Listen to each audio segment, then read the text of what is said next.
আসসালামু আলাইকুম। আজ আপনাদের সামনে নিয়ে হাজির হয়েছি মাটন বিরিয়ানি। খুব সহজে এবং পারফেক্ট ভাবে ঘরে থাকা কিছু উপকরণ দিয়ে কিভাবে আপনারা এই রেসিপিটা তৈরি করবেন সেটাই আজ আমি আপনাদের তৈরি করে দেখাবো। আশা করি ভিডিওটি আপনাদের কাছে ভালো লাগবে। খুব সহজভাবে যেহেতু আমি তৈরি করেছি, ভিডিওটি ভালো লাগলে লাইক কমেন্ট শেয়ার করে ভিডিওটি কন্টিনিউ করবেন। দেখুন, এর জন্য আমি কিছু খাসির মাংস নিয়ে নিয়েছি। আমি এখানে 1.5 কেজি পরিমাণ খাসির মাংস নিয়েছি। আর মাংসের পিসগুলোকে আমি একটু বড় করে নিয়েছি, যেহেতু এটা আমি বিরিয়ানি রান্না করব, জাস্ট এই কারণে আমি একটু বড় করে নিয়েছি। আপনারা কিন্তু আপনাদের পছন্দ মতো মাংসের টুকরোটা নিয়ে নিতে পারেন। আর এটা যখন আমি পরিষ্কার করেছি, এর ভিতরে কিন্তু অনেকগুলি পশম ছিল। খাসির যে পশমগুলি থাকে, এটাকে ভালো করে একটু পরিষ্কার করে নেবেন। আমার এটা পরিষ্কার করে নেওয়া হয়ে গেছে। এখন আমি এখানে দিয়ে দেবো কিছু গরম মশলা। আমি এখানে দারচিনি, লবঙ্গ, এলাচ দিয়ে দিয়েছি। এখন আমি এই মাংসটাকে মেরিনেট করে রাখবো। বিরিয়ানি তৈরি করার সময় অবশ্যই মাংসটাকে একটু মেরিনেট করে নেবেন। এর জন্য প্রথমে আমি এখানে দিয়ে দিলাম টক দই। আমি এখানে পুরোপুরি টক দইটা দিইনি, আমি এখানে কিছুটা টক কিছুটা মিষ্টি এইরকম একটা দই দিয়ে দিচ্ছি। এটা কিন্তু বিরিয়ানিতে খুব সুন্দর একটা টেস্ট আনবে আর ফ্লেভারটাও ভালো আসবে। এখন দিয়ে দিলাম 1.5 চামচ আদার পেস্ট, আর দিয়ে দেবো 1.5 চামচ রসুনের পেস্ট, দিয়ে দেবো 1.5 চামচ জিরার পেস্ট। এইভাবে যদি মেরিনেট করে আপনারা বিরিয়ানিটা রান্না করেন, সেক্ষেত্রে কিন্তু বিরিয়ানিটা খেতে খুবই ভালো লাগে আর খুব সুন্দর মাংসের ভিতরে একটা ফ্লেভার বের হয়। দিয়ে দিলাম স্বাদ অনুযায়ী লবণ, দিয়ে দেবো 1 চামচ, ছোট চামচের 1 চামচ আমি লাল মরিচের গুঁড়া দিয়ে দিয়েছি, দিয়ে দেবো 1 চামচ ধনিয়া গুঁড়া। আপনারা চাইলে কিন্তু লাল মরিচের গুঁড়াটা এখানে স্কিপও করতে পারেন। এখন দিয়ে দিচ্ছি আমি 2 চামচ আরো কিছুটা, মানে প্রায় 2.5 চামচের মতো এখানে বাদামের পেস্ট দিয়ে দিয়েছি। আমি এখানে কাঠবাদামটা দিয়েছি, আপনারা চাইলে কিন্তু এখানে কাজু অথবা পেস্তা যে কোনোটাই দিতে পারেন। দিয়ে দেবো 1 মুঠির মতো কাঁচামরিচ, যেহেতু পুরো রান্নাটাই কাঁচামরিচে করব। আর এখানে দিয়ে দিচ্ছি একটা বিরিয়ানি মশলা। দোকানে কিন্তু যে বিরিয়ানি মশলাটা পাওয়া যায়, ওর একটা প্যাকেটের অর্ধেক অংশ আমি এখানে দিয়ে দিয়েছি। আর এখন আমি যেটা করব, এখানে এটাকে ভালো করে হাতের সাহায্যে মেখে নিব। এইভাবে মেখে আমি কিন্তু এটাকে রেস্টে রেখে দেবো 3 ঘন্টার জন্য। এইভাবে যখন 3 ঘন্টার জন্য আপনারা এই মাংসটাকে রেখে দিবেন, তখন কিন্তু এই মাংসের ভিতরে পুরো মশলার যে একটা ফ্লেভার, সেটা কিন্তু খুব সুন্দর করে প্রবেশ করবে। আর যখন আপনি এটা খাবেন, তখন কিন্তু খেতে খুবই মাশাআল্লাহ ভালো লাগবে।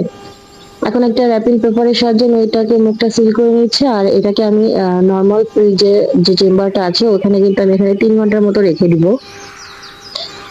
দেখুন, 3 ঘন্টা পরে আমি কিন্তু এটা ফ্রিজ থেকে বের করে নিয়েছি। এটা ঠান্ডাটা একটু কমতে থাকুক। আর এটা সাইডে রেখে দেখুন, আমি কিছু আলু নিয়ে নিয়েছি। এই আলুটাকে আমি সামান্য একটু ফুড কালার দিয়ে তেলের সঙ্গে ভালো করে একটু ভেজে নিব।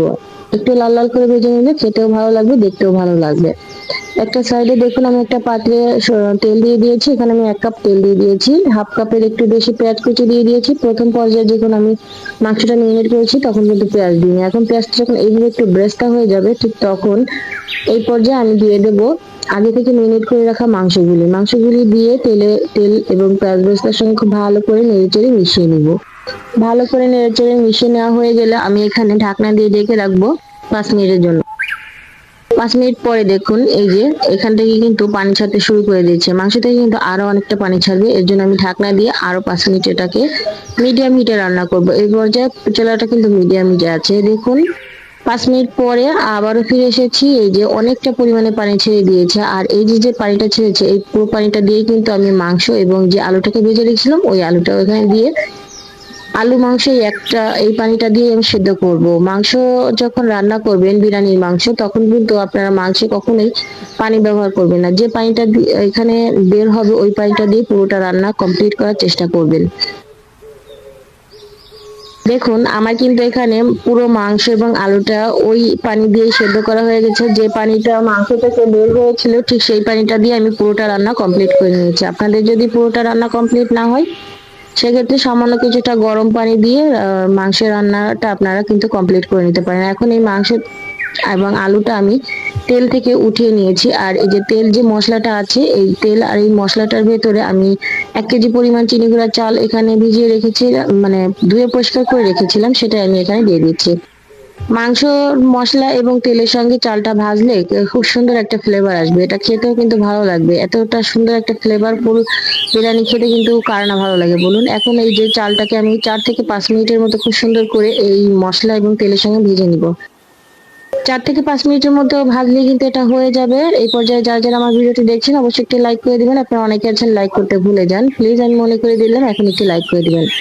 দেখুন চালটা ভাজা হয়ে গেলে আমি কিন্তু এখানে ফুটন্ত গরম পানি দিয়ে দিয়েছি। যেহেতু 1 কেজি চাল ব্যবহার করেছিলাম, আমি এখানে 2 কেজি পরিমাণ পানি দিয়ে দিয়েছি আর সামান্য কিছুটা স্বাদ অনুযায়ী লবণ দিয়ে দিলাম। এখন 3 টেবিল চামচ এখানে গুঁড়ো দুধ দিয়ে দিয়েছি। আমি কিন্তু এখানে গুঁড়ো দুধটা ব্যবহার করেছি, আপনারা চাইলে কিন্তু লিকুইড দুধটাও দিয়ে দিতে পারেন। কিছুটা পানি কম করে দিয়ে এখানে কিন্তু আপনারা লিকুইড দুধও ব্যবহার করতে পারেন সেই পানির পরিবর্তে। আর এখন দেখুন, যেহেতু আমি চুলাটা হাই হিটে দিয়ে রান্না করছি, তো এই 5 মিনিটের ভিতরে কিন্তু পানিটা শুকিয়ে চালের শরীরের সঙ্গে মিশে গেছে। আর ঠিক যখন এইরকমটা হবে, এই পর্যায়ে চুলার আঁচটা আমি একটু লো করে দিয়ে আমি এখানে আগে থেকে যে মাংসটা রান্না করে রেখেছিলাম, মাংস এবং আলু ওপর থেকে দিয়ে দিচ্ছি। এখন দিয়ে দেবো 1 চামচ কেওড়া জল এবং 1 চামচ গোলাপ জল। এটা কিন্তু অবশ্যই দিবেন, বিরিয়ানিতে খুব সুন্দর একটা ফ্লেভার আনবে। আর দিয়ে দেবো কিছু কাঁচামরিচ, আমি এখানে জাস্ট ফ্লেভারের জন্য কিছু কাঁচামরিচ দিয়ে দিলাম। আর ঢাকনা দিয়ে ঢেকে এটাকে 10 মিনিট আমি লো হিটে রেখে দিব। 10 মিনিট পরে এই যে মাংস এবং যে পোলাও যে চালটা, এই মাংস এবং ভাতটাকে আমি সুন্দর করে মিশিয়ে দিব।